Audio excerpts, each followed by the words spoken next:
So today I just wanted to take a few minutes to share a situation that happened yesterday with my daughter and I, because I get asked a lot the question about the difference between punishment and consequences, and how do we help our children to learn important life lessons and you know earn their cooperation um, in a healthy, positive way where we don't need to feel guilty.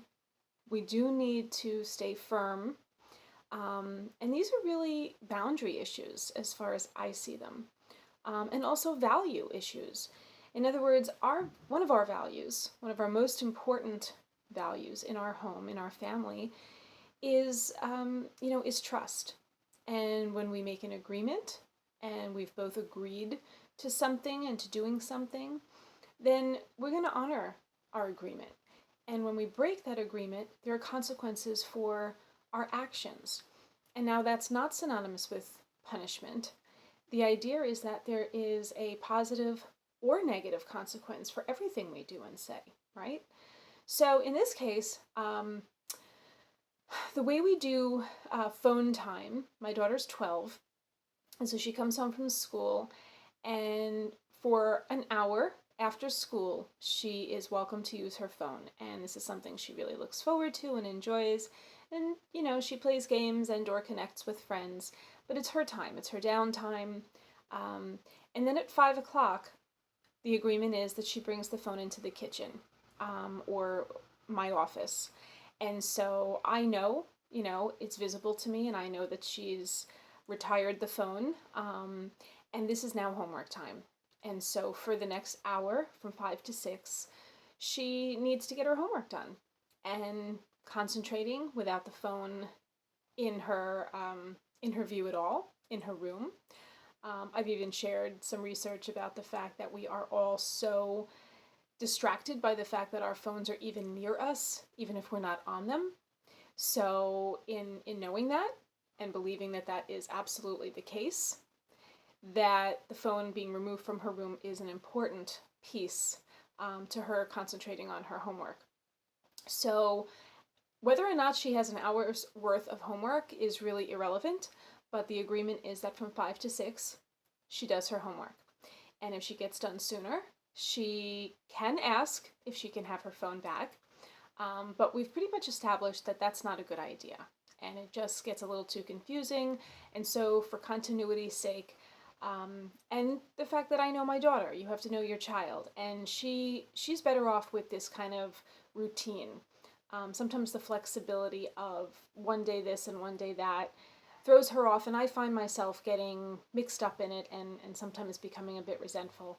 So for us, it works best when the hour is the hour. She wants to hang out and play and do whatever else she wants to do until 6 o'clock, that's fine. But I trust that she can find something else to do before getting back on her phone. So yesterday, for example, it was all of a sudden I was busy, of course, and I had work to do, and I was about to start dinner, and it's now 6:15, and I realize she never put her phone in the kitchen. It took me a while. Sometimes I'm a little bit quicker with it. But again, the whole point is that this is not for me to be standing over her and reminding her and making sure that it gets done. Initially, yes. Initially, it took a few times for us to go over this and for me to gently remind her, and I had no problem doing that, because I want to set her up for success. And it's also easier on me in our relationship when we have an agreement and when things are positive and when there's a lesson being learned about the consequence for behavior. So it was now 6:15, quite a bit of time had passed since the 5 o'clock mark. So I went into her room, and of course she had a look on her face like she sort of knew she was guilty and knew something had gone wrong. So her initial response to me, and I didn't say anything, I just opened the door, and she said, "Oops, sorry, I think I forgot to bring my phone in, but it was actually charging and I wasn't using it anyway." So I said, "Well, we've been over this quite a few times. I'm here to collect your phone, and we're done with the phone for the night. And now this is 6:15, and she normally has until 8:30 to use the phone. So she is not happy, and she's pretty devastated that now she's going to be without her phone for the next couple of hours. And I said, I'm sorry. This is our agreement. You broke the agreement, and this is the consequence. We made that very clear when we established this agreement. I'm not interested in your excuses. I understand things happen. However, this is what needs to happen for today to rectify the situation, and tomorrow's a new day. So she tried one more time to negotiate and or, plea her case. But at the same time, I wasn't really looking to negotiate and have this conversation. So I just very gently, without raising my voice, I said, listen, you can hand me the phone now, or you can go inside and put it down yourself. Those are the two choices. I'm in the middle of making dinner. I'm not having this conversation right now. So, and then I walked out, trusting that I know my daughter and she would prefer to put it inside herself. To hand it over to me is definitely not quite the same. So I didn't need to grab it from her. I didn't need to insist on taking it. I don't need to, enrage her or add to what's going on, because clearly she's upset and she's disappointed, and she's also disappointed in herself. And I think that's something that parents often forget. This wasn't just about breaking a rule or an agreement, but this is about preserving the relationship between my daughter and I, and understanding and having some empathy for the fact that now for her to be without her phone for the next 2 hours is a big deal. And I do understand that.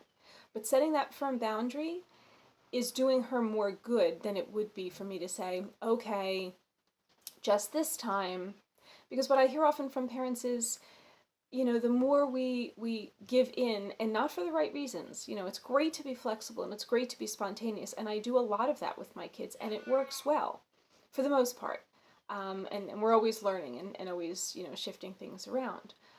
But I know my daughter. She definitely needs this kind of hard stop here, to be reminded that she needs to earn, this kind of trust and responsibility, because she would like more of it. She's 12 years old, and it's important that she take our word very seriously, and it's important that we be able to trust her word. So these are ways that we engage in this teachable moment, if you will, but it's really a bigger life lesson. People are counting on you when you say you're going to do something. And in return, I said I'm going to do something, which is to, take the phone if she breaks her agreement. So I have to also be true to my word, right? So it would be somewhat hypocritical for me to give in, because then I'm not really modeling what I'm asking for my child to do.